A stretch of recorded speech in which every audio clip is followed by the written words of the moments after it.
repasser sur le code que ma fille a fait et que j'ai fait avec elle, puis dire je vais aller utiliser des lambdas, ça serait possible. J'ai pas voulu jouer avec la loi de Murphy puis rentrer des lambdas aujourd'hui dans la programmation. J'avais pas vraiment envie de casser ce qui était là. On sait que Murphy est toujours là en train de nous attendre dans le détour pour essayer de péter ce qu'on veut faire. Ça roule sur n'importe quel OS. Un petit download, c'est pas énorme, donc c'est indépendant. Ça vient avec sa propre librairie qui s'appelle Greenfoot. Donc, on fait greenfoot.move, greenfoot.quelque chose. Il y a déjà un paquet de choses qui est préfabriqué ou pré-embeddé dans Greenfoot. Après ça, tu as tout le pouvoir que Java veut bien pouvoir t'amener autour. Donc, je peux prendre une classe Java Date, si je veux gérer les dates, liste pour mes listes. Je vais amener les composantes de Java que je veux. Et ce matin, je lisais. Maintenant, il y a même possibilité d'importer d'autres types de librairies. Donc, j'avais pas vraiment le temps d'évoluer de ce côté-là. Est-ce que ça veut dire que je pourrais aller chercher des third parties pour être capable de pousser encore plus loin? Je dirais que oui, parce que j'ai importé une librairie, là j'avais, mettons, j'aurais pu avoir accès aux commandes d'Hibernate qui étaient là, si j'importe la librairie que je veux. Pas de besoin dans qu'est-ce qu'on fait, mais c'est pour illustrer que le logiciel comme tel peut grandir d'une façon exponentielle. Une fois qu'on l'a fait, il y a plusieurs façons de jouer avec le logiciel par la suite. On peut toujours laisser le projet dans Greenfoot, c'est son propre IDE. On peut le sortir et jouer dans Eclipse, mais pourquoi se donner cette complexité-là en plus? On peut garder l'IDE de Greenfoot qui fait la job. Je peux jouer dedans, je peux faire ce que je veux avec. Si je suis satisfait et je veux le partager, mettons, avec mon ami ou mes collègues de classe, ben, je peux faire un jar et l'envoyer.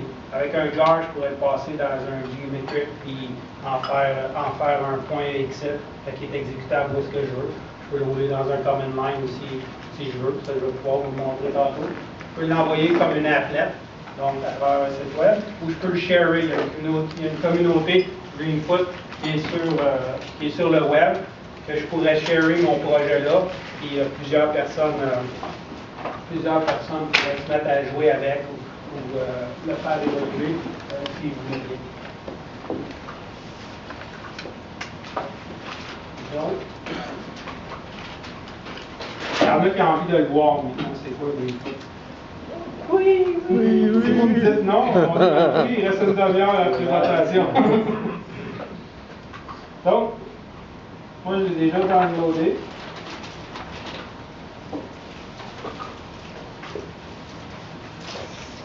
C'est pas très gros comme logiciel. Un des avantages de Greenfoot, c'est oui, c'est en Java quand on programme dedans. Mais je peux changer l'IDE pour dire je veux que tu sois en français. Donc, au moins certains mots, capable d'aller changer les mots pour que l'enfant, ben, tu as français, tu as quelques langues de français, si je ne me trompe pas, tu as de l'arabe, tu as une dizaine de langues qui est disponible pour l'IDE. Ça donne au moins cette barrière, ça peut enlever un peu de cette barrière-là de la langue. Tu as deux composantes principales. Ça, c'est le projet que j'ai fait avec ma fille en passant, qui est ouvert. L'appelé SeaWorld, c'est un dauphin qui se promène dans la mer. Et je pourrais vous montrer un petit peu comment ça fonctionne. Deux choses principales. Tu as toujours un monde, donc qui est ton canevas principal, puis tu vas y ajouter des acteurs. Chaque acteur vient avec une méthode qui est assez principale, c'est la méthode act, un peu comme son constructeur, puis j'y mets qu'est-ce que je veux dedans. Je peux en créer autant que je veux. Je peux aller créer de la hiérarchie si je veux pour enlever la réutilisation de code, des choses comme ça. La problématique, c'est que pour nous autres, c'est simple. Quand ça fait 15 ans que tu fais de la programmation orientée objet, tu dis, je vais me faire un world, je vais me faire des objets, je vais commencer à les mettre dedans. Je peux faire du drag and drop, et commencer à dropper des choses dessus. Je ne suis pas obligé d'aller au niveau de la commande et le faire. C'est simple. Comment tu fais pour expliquer ça à un enfant de 10 ans ou à un enfant de 6 ans? comment tu fais pour lui dire, tu as un objet, expliquer c'est quoi de l'héritage? Pour eux, c'est complètement abstrait. C'est abstrait des fois pour des gens que ça fait 15 ans qu'ils font de la programmation. Fait que pour eux, c'est des concepts qui sont très, très difficiles à comprendre. Mon truc, c'est que j'ai travaillé avec leur Playmobil. C'est quelque chose qu'ils connaissent bien, les Playmobil. Ils sont capables de voir, sont capables de se construire un monde de Playmobil. Fait on a, quand il y avait des concepts qu'ils comprenaient moins ou qui avaient un peu plus de misère avec, souvent je référais au Playmobil. Le canevas ou le monde, c'était le tapis sur lequel ils construisent leur ville. Puis, à toutes les fois qu'on ajoutait des acteurs, c'était un Playmobil de plus qu'ils pouvaient ajouter. Pour dire que, tu as un Playmobil qui est, mettons, sur le dessus, tu es capable de changer les composants, mais tu lui dis, tu sais, lui, tu veux avoir son fusil, tu peux le prêter à l'autre personne. Donc, trouver des exemples avec lesquels il était capable de comprendre, les questions venaient naturellement après ça du côté de ma fille. Je ne mentirai pas, mon garçon, il avait juste hâte de jouer. Mais, il était là, puis il était intéressant, puis intéressé. Puis en 6 mois, on est passé de « Ah, ça doit être plat, faire de l'informatique », à « Papa, moi, je veux être un informaticien plus tard. Je veux pas être pompier ou policier. » Fait que je trouvais que peut-être que notre relève est créée de ce côté-là. Fait que, bien bête et méchant, l'IDE est assez simple. Désolé. Si je fais ACT, il va juste appeler le constructeur de mes acteurs que j'ai mis sur place, puis il va la partir en bas. Donc, si j'ai mis quelque chose, c'est ça qu'il va faire. Si je mets Run, il va partir le jeu.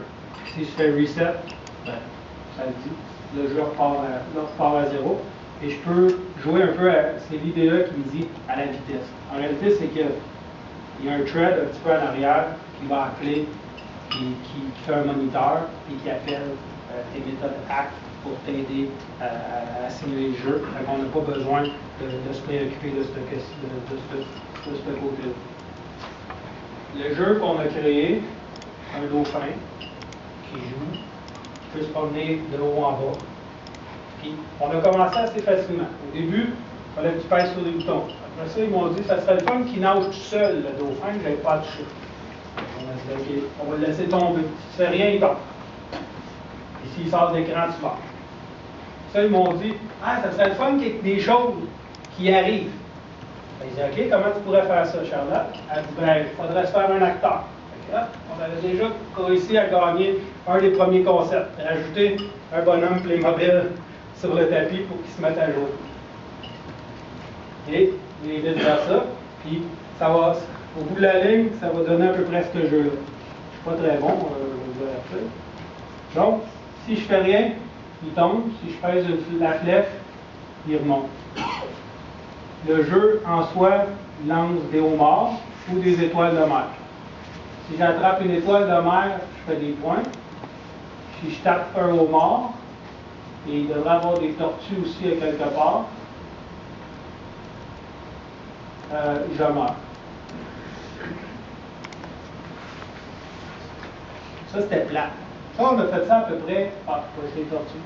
Ça, on a fait ça à peu près en une après-midi de travail, là, en expliquant des choses. Ça faisait à peu près 2h30 qu'on travaillait, puis on est arrivé à quelque chose dans le genre. Là, ils m'ont dit, ouais, mais le dauphin ne peut rien faire. Fait que je voudrais qu'il soit capable de lancer des bulles.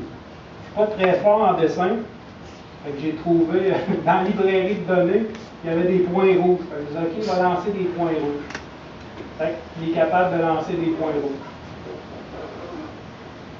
Et s'il rentre en contact avec un objet, il devrait, s'il est où, oui, il va le détruire. Et là, je suis rentré dans le crâne, je suis mort. C'est quand même simple. Mais quand je l'ai amené dans la classe de mon garçon, les enfants ont tous joué un après l'autre. J'avais 45 minutes pour être dans la classe. Et le professeur m'a écrit le soir, il dit, peux-tu me l'envoyer le jeu? ils veulent continuer à jouer. Fait que, tu sais, ça a été quand même, c'est simple. Ils ont fait ça en 2 heures, 2 heures et demie, 3 heures. Moi, après ça, j'ai peut-être repassé à 45 minutes, 1 heure